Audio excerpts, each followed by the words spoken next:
चलो कामयाबी की जवाजों की तरफ देखते हैं। अफरोज भाई अल्लामा इलियास अहमद कादरी साहब आपके दुआएं लेते हुए कि चलो कामयाबी की जवाजों की तरफ देखते हैं। जब उलझते हैं तो नमाजों की तरफ देखते हैं। हमें चांद से लौटने वालों से क्या लेना, हम तो तैबा नगर के जहाजों की तरफ देखते हैं। हम तो तैबा नगर की जहाजों की तरफ देखते हैं। हम तो तैबा नगर के जहाजों की तरफ देखते हैं। आइए,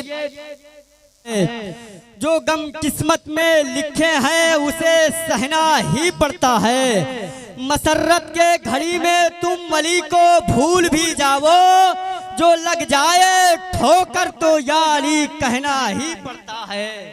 जो लग जाए ठोकर तो या अली कहना ही पड़ता है। खुदा जिस हाल में रखे हमें रहना ही पड़ता है। मसर्रत के घड़ी को तुम अली को भूल भी जाओ, जो लग जाए ठोकर तो या अली कहना ही पड़ता है। कुरान शरीफ में एक आयत है, फसल्ली लिरब्बिका वनहर। मुफस्सिरीन फरमाते हैं, उलमाए कराम फरमाते हैं कि अगर इस पर सही मानों में किसी ने अमल किया है तो वो इमाम हुसैन की ज़ात है। एक ही शहीद हो जाना और एक ही वक्त में नमाज पढ़ना, ये इमाम हुसैन का ज़ात है। शायर कहता है, उम्मुल किताब सीने में बाहर हुसैन है। उम्मुल किताब सीने में बाहर हुसैन है। दोषे नबी है रहल से जिस पर हुसैन है। दोषे नबी है रहल से जिस पर हुसैन है। दोषे नबी है रहल से जिस पर हुसैन है। आपने देखा दरमियान में अल्लाह के उस मुकद्दस कलाम से, उस आफाकी किताब से इस बज़्म का इब्तिदा हुआ। एक मर्तबा का वाकया है कि एक तालिबे इल्म मदरसे में पढ़ रहा था कुरान शरीफ। वहाँ के कुछ टीचर और प्रोफेसर लोग आए, कहने लगे कि आप लोग दिन रात यही कुरान शरीफ पढ़ते रहते हैं, दुनिया चांद पर पहुंच गई है, चांद से भी लौट आई है। तो उसने बड़ा खूबसूरत जवाब दिया था, कहा था कि तुम मखलूक तक पहुंचना चाहते हो, हम खालिक तक पहुंचना चाहते हैं। एक मर्तबा का और वाकया है, एक आदमी था, एक शख्स था, वो नीट का तैयारी कर रहा था। MBBS में उसको एंट्री करना था और वही राजस्थान की सरजमीन थी। उसका एक मर्तबा एक दिन क्या हाल हुआ, उसके बाप ने आया और फजर का वक्त हो गया। जब फजर का वक्त हुआ उसको उठाया और कहा, बेटा फजर का वक्त हो गया है, आप नमाज के लिए खड़े हो जाए। उसने कहा, अब्बू मुझे दूसरे दिन से अब मत उठाना। फिर कुछ दिन के बाद जब उसके एग्जाम का टाइम आया, पेपर का टाइम आया, तो उसने अपने अब्बू से कहा कि आज मेरे अब्बू मुझे तकरीबन 6 बजे उठा देना। तो मामलात क्या हुआ, जब 6 बज गया तो उसके बाप ने घड़ी को देखा और घड़ी देखने के बाद कहा कि अब तो 7 बज गए हैं और अब अपने बेटे को हम नहीं उठा सकते। उसका बेटा वही उठा 10 बजे और कहने लगा, आज मेरी जिंदगी का उसूल होने वाला था, आज मेरी जिंदगी संवरने वाली थी, आज मैं डॉक्टर बनने वाला था। तो उसके बाप ने कहा, उसके बेटे ने कहा, आपने मेरी जिंदगी खराब कर दी है। तो उसके बाप ने बड़ी खूबसूरत जवाब दिया था कि आपकी तो आखिरत भी खराब है तो आपकी दुनिया संवर कर क्या होगी। इनके कदमों को चूम कर कुछ मिसरे पढ़ता हूँ, सुने कि कामयाबी की सवासों की तरफ देखते हैं। जरा आप दोनों हाथों को उठाकर कहे, या अली या अली या अली।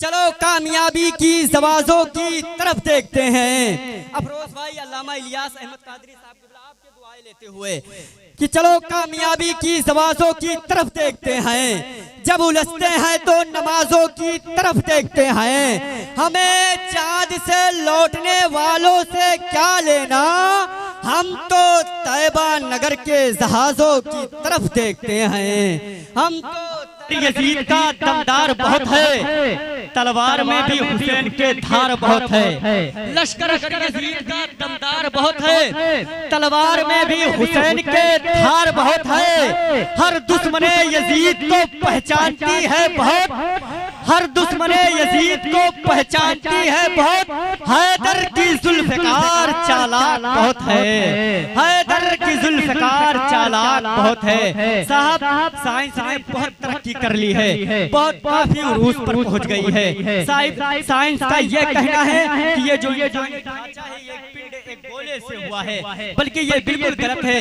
ये हजरत आदम अलैहिस्सलाम के एक नस्ल से है। मामला ये है कि साइंस बहुत तेजी के साथ हजरत आदम अलैहिस्सलाम के नस्ल तक पहुंचने की कोशिश कर रही है, और अल्लाह का शुक्र है उस तकमील तक वो बहुत तेजी के साथ पहुंच भी जाएगी। मगर उसको ये कहने पर मजबूर हो जाना पड़ेगा कि ये इंसानी ढांचा ये एक पिंड एक गोले से नहीं, बल्कि ये एक हजरत आदम अलैहिस्सलाम के मखलूक से है। आप साहब जब हुजूर के नबी का जिक्र छिड़ा तो एक शायर है जिसका नाम है राजिंदर प्रकाश, तो वो कहता है कि सुन के रोया इस कदर में दास्ताने करबला। हिंदू शायर है, वो कहता है कि सुन के रोया इस कदर में दास्ताने करबला, मैं तो हिंदू ही रहा आंखें हुसैनी हो गई, मैं तो हिंदू ही रहा आंखें हुसैनी हो गई। साहब जिस नोट को आप सुबह शाम देखते हैं उस पर एक तस्वीर लगी हुई है जिसका नाम है मोहनदास करमचंद गांधी। उसका अपना कहना है कि इमाम हुसैन जैसे अगर मेरे पास 72 सिपाही होते तो मैं हिंदुस्तान को तकरीबन 72 मिनट में आजाद करा लेता। ये करबला वालों का एहसान है, मजहब इस्लाम पर करबला वालों का बहुत बड़ा एहसान है। आज हमारे घरों में जो चूल्हा जल रहा है उन्हीं के बेटों के सदके में जल रहा है, ये करबला वालों का एहसान है। जब आप दुनिया का मुशाहिदा करेंगे, नामों का मुशाहिदा करेंगे तो आपको मोहम्मद हुसैन, गुलाम मोहम्मद, मोहम्मद अली तमाम तर नामे मिल जाएंगे। जब आप गांव और मोहल्ले और इतराफों का जब आप मुशाहिदा करेंगे, शहर का जब इतराफों का मुशाहिदा करेंगे तो आपको हुसैनाबाद, अलीगंज, आजमगढ़, शोहरतगढ़ तमाम गढ़ शहरे मिल जाएंगे। मगर कसम खुदा की बता रहे हैं यजीद के नाम की कहीं पर एक पंचर की दुकान भी नहीं मिली है। ये हकीकत है, ये सच्चाई है। हकीकत ये है कि सितमगरों का कोई घर नजर नहीं आता, लश्करे शाम का लश्करे शाम कोई नजर नहीं आता, सितमगरों का कोई घर नजर नहीं आता। आजमगढ़ शोहरतगढ़ तो बहुत है मगर यजीदाबाद का कोई घर नजर नहीं आता, यजीदाबाद का कोई घर नजर नहीं आता। साहब हमने अपने बड़ों के बीच में रहकर, उनके कदमों के बीच में रहकर ये सीखा है कि शाहजहां का बनवाया हुआ ताजमहल देखे या ना देखे मगर दूसरे का वक्त ना मारे। ये हमने सीखा है अपने बड़ों के साथ। और उसके बाद वो अचानक बनारस गया तो उसने कहा था कि मेरा टूटा हुआ चश्मा अगर बनवा दिया होता। अब जरा आप बोलें, मुझे मालूम है अफरोज भाई ने आपको चूस लिया है कि माँ अगर मेरा टूटा हुआ चश्मा बनवा दिया होता, अच्छी मुहूर्त में देख सकती थी। मुझे कब देखने का शौक था दुनिया मेरे बेटे, मैं वो चश्मा लगा के तेरी सूरत देख सकती थी, मैं वो चश्मा लगा के तेरी सूरत देख सकती थी। तो आजमगढ़ का एक शायर था, वो कहता है कि माँ अगर रूठ जाए तो मैं उसको मना लूंगा। अबे मोम को कितना देर लगता है पिघलने में, अबे मोम को कितना देर लगता है पिघलने में। ये जमीन ये आसमां भी मेरे साथ है, चांद और तारे ये कहकशा भी मेरे साथ है। इसलिए मैं जन्नत के जैसे लग रहा है मेरा घर, मेरे के अलावा मेरी माँ भी मेरे साथ है, मेरे बच्चों के अलावा मेरी माँ भी मेरे